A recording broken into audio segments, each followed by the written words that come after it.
First of all, welcome back to SoCal. Thank you. It's good to be back. Just what does it feel like now coming back to Staples Center as the opponent versus being the home team? It doesn't feel any different. I mean, I've been in this situation before, so it's not unfamiliar.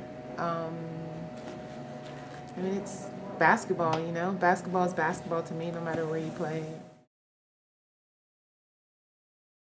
Stability, veteran leadership, familiar with a lot of the players that play on the team. I've played with Sue as well as Lauren to get in Russia, and Sue and Katie on numerous all-star teams and USA basketball, so the familiarity for sure, but also the core group that they've had here. I mean, they have a very solid core group that's played with one another, so the familiarity with them and just kind of me coming and trying to fit versus maybe like 9 other players is definitely easier to handle than I felt any other situation. Also, Coach Agler, I was very familiar with kind of the work that he's done throughout the WNBA. He's been in the WNBA since pretty much the beginning, in a sense. So I think the just stability of having him and just the success that he's had as well. Do you feel like with the departure of Swin Cash, do you feel like there's some type of hole or area that has to be filled, and you feel like you're the person to kind of fill No, that? because I wasn't here when Swin Cash was here, so I don't know how big or small that hole would be.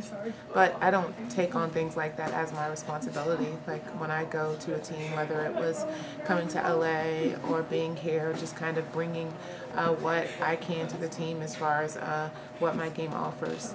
Well, you spoke about familiarity and playing with Sue Bird and other players.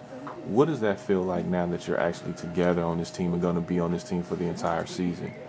Oh, it feels good. I mean, I think one thing that you can't debate or dispute is basketball IQ. And there's, gosh, a ton of players that have basketball experience on this team, but they're also students of the game, and that definitely makes when you're going out to play and compete a lot easier. Last thing, you being a SoCal native, did you get caught in any of the LA playoff fever? Yeah, I was totally rooting for the Clippers, for sure. I mean, I just want to see, like most Clipper fans, I've been a Clipper fan since I was really young, as well as a Laker fan. But, you know, the Lakers have had so much success. I've definitely wanted to see the Clippers turn it around. So if Chris does decide to stay, I think that they have a lot of success in their future.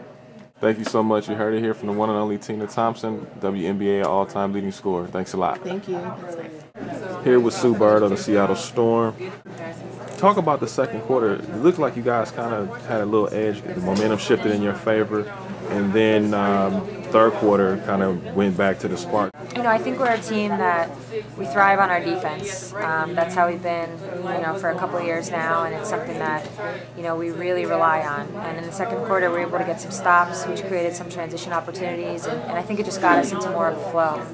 That didn't happen in the third quarter, and that's why I think you saw a shift in momentum. In the fourth quarter, it looked like you guys regrouped and tried to come back. Yeah. What was with the sparks? Were you guys thrown off by the offense, the defense? What happened with that? You know, I think it was at one point late in the third quarter they got a big lead on us. You know, extended the lead, and you know, come the fourth quarter, it seemed like every time we did chip away a little bit and tried to build that momentum, they'd hit a big shot.